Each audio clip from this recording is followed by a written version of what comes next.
Yaxshimisilar qizlar, bugun sizlarga Maladana it suvinib keldim. Shundoq oddiy lekin ammo bozornikidan o'xshab ketdi.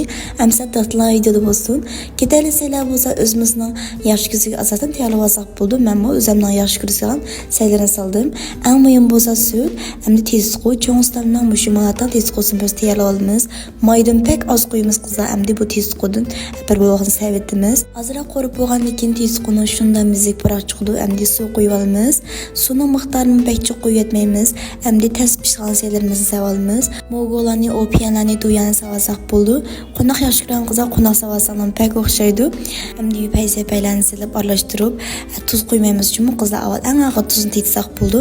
Hamda oson pishgan şeylerimizni silib, hamda sut qo'yib olamiz. Sutni qo'yib bo'lgandan keyin ozroqlarni qaynab, tamkirib olgandan keyin ham tuzlarni tetib iste'mol qilsak bo'ldi qizlar. Cho'qim degansan qancha qo'yinglar pirinchiga oltiroq milab qo'yinglar. Kunda har xil bo'lgan bir taomlar yo'lab beradiman.